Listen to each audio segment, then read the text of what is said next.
Hello everyone, I'm Jane Marie Ilustre from the Philippines.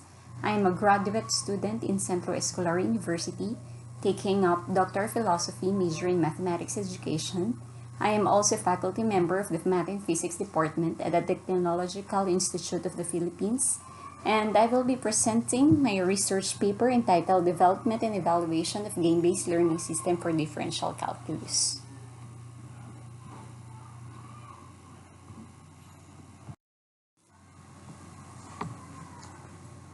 Proficiency with technology is not equivalent to competency in mathematics. Students need to be successful in meeting both objectives, but with the awareness that technology is a means to strengthening mathematical understanding.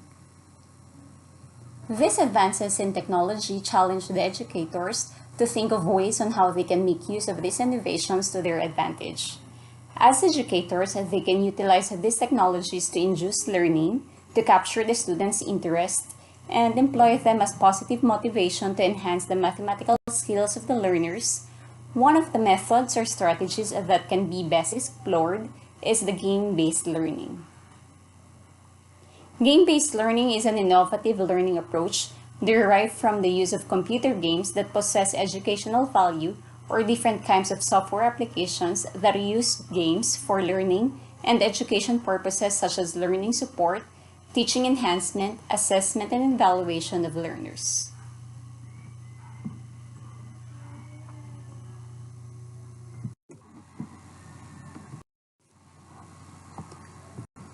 For the background of the study, the 2018 PISA results revealed that the Philippines scored 353 in mathematics, 357 in science, and 340 in reading, all below the average of participating OECD countries. With the PISA results also reflecting the learners' performance in the National Achievement Test, DepEd recognizes the urgency of addressing issues and gaps in attaining quality of basic education in the Philippines. These low performances of students challenges the world to do something better for systems of education. Lastly, non-STEM graduates may enter the engineering program in an educational institution, notwithstanding his previous knowledge in the discipline they previously had in senior high school.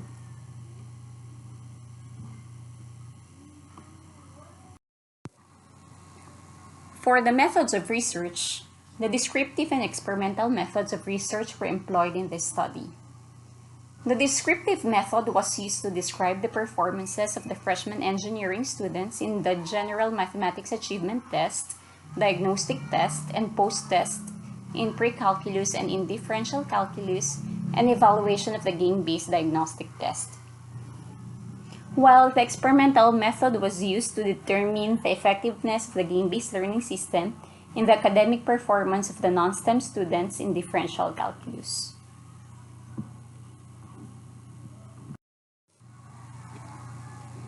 The research underwent two phases, which are system development and evaluation of game-based learning system. In system development, the researcher determined the competencies required for differential calculus and then developed the diagnostic test and post-test and learning intervention program in pre-calculus. The tests in pre-calculus were constructed, validated, and evaluated by experts and underwent revision, pilot testing, and item analysis. These steps yielded the researcher to have the game-based learning system.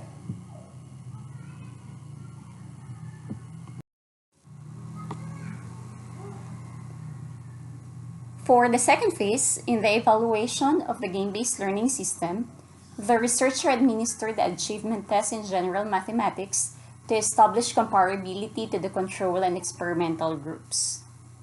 Also, the control and the experimental groups were both exposed in the game-based diagnostic test and post-test.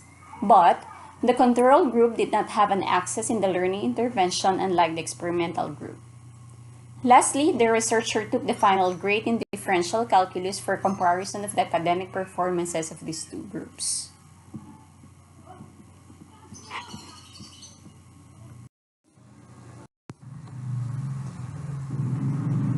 In attaining the objective to develop a game-based learning system in pre-calculus to be used in the bridging program course for engineering students, The researcher patterned its model on the IDDTI model by Herbert.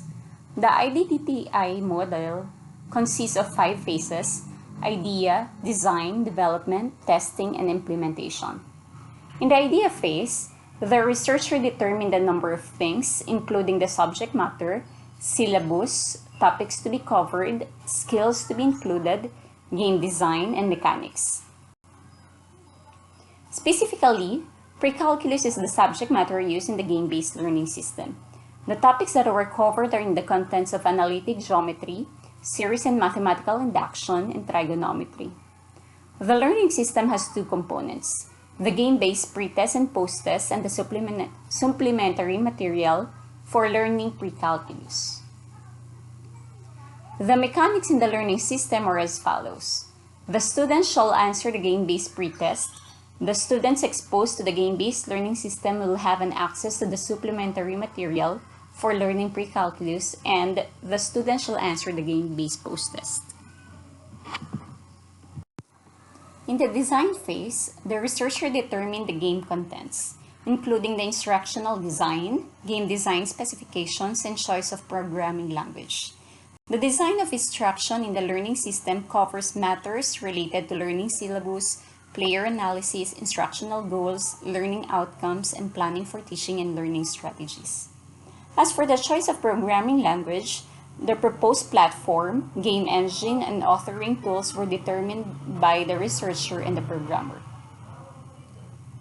In the development phase, technical expert was needed, which is the programmer, based on the specifications written by the researcher. The programmer will serve as an expert who turns rules set by human beings into computing codes, scripts and commands which can be understood by computers. In particular, the programmer will lead the production of the learning system.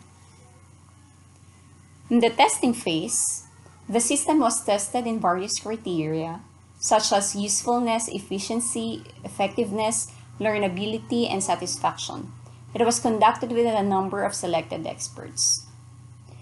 In the implementation phase, the game-based learning system was developed for use as a supplementary material in pre-calculus. The main target players are the non-STEM students. The implementation was held during the first semester of the school year 2019-2020, and the evaluation of the system was carried out. The pre-test, supplementary material, and post-test in the system were all administered. The results of the analysis determined whether the use of the game-based learning system affected the performance of the non-STEM students or not.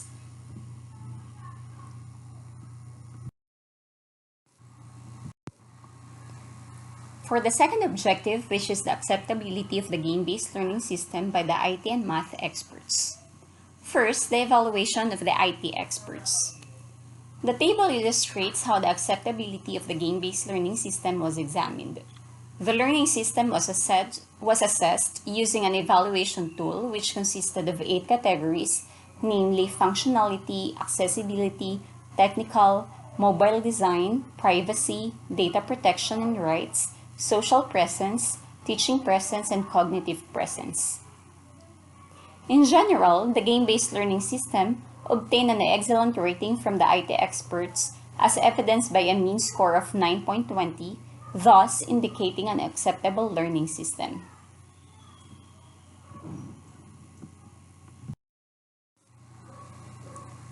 Second, the evaluation of the math experts.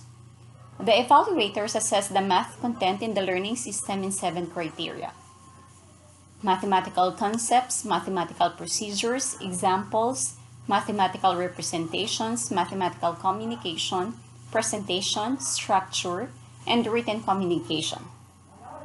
Undeniably, the evaluators considered the learning intervention acceptable in math as it garnered an overall mean of 3.90.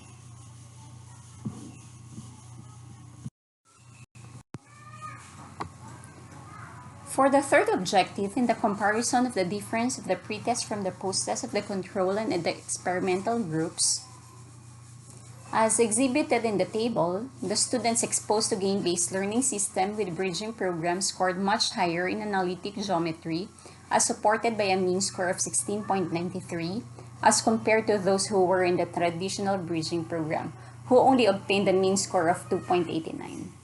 The mean difference found comparing these two groups was 14.04. Further, the t-test results show that the difference is significant as evidenced by the p-value of 0.046, which is less than 0.05 level of significance. Hence, the students who experienced the game-based learning system with bridging program performed better in analytic geometry compared to those who had exposure with the traditional bridging program.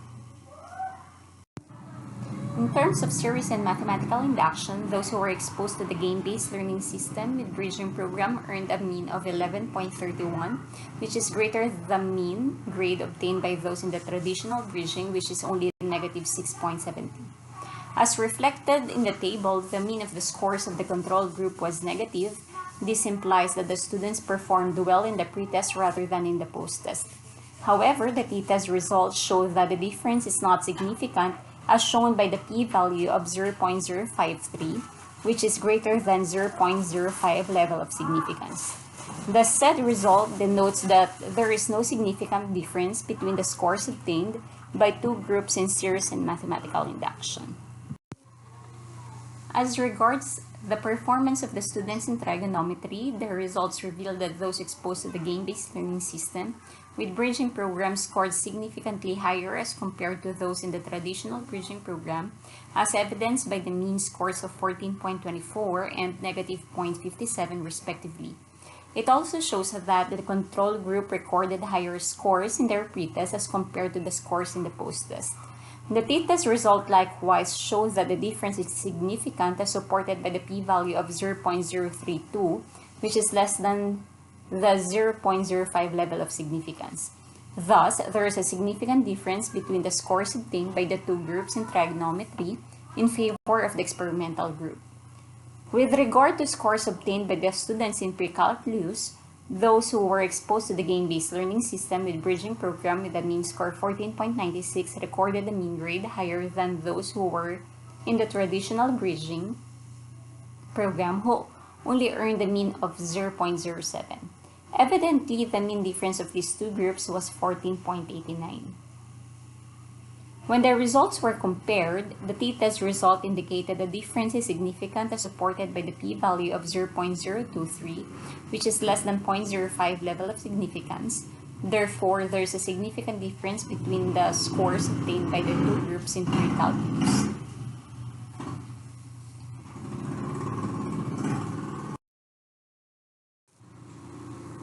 For the last objective in the comparison of the academic performance in differential calculus of the control and the experimental groups, as shown in the table, it is evident that the academic performance of the students in differential calculus of those who were in the experimental group obtained a higher mean grade of 40.56 as compared to those who were in the control group, which garnered a mean score of 36.28. The mean difference between the two groups was 4.28. However, the t-test results showed that the difference of scores between the two groups is not significant as evidenced by the p-value of 0.059, which is greater than 0.05 level of significance. In conclusion, there is no significant difference in the academic performance of the students between the two groups in differential calculus. The data gathered clearly indicate that those students who were exposed to the game-based learning system with bridging program perform better than those who belong to the traditional bridging program in differential calculus.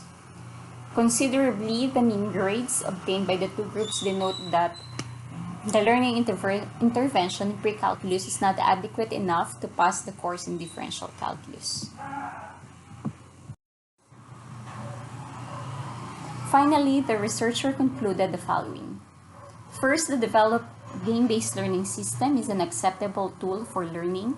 Second, the traditional bridging program with game-based learning system is more effective in enhancing the performance of the students in pre-calculus than the purely traditional bridging program. And lastly, the game-based learning system is an effective tool to aid the students in learning differential calculus. Thank you everyone for listening.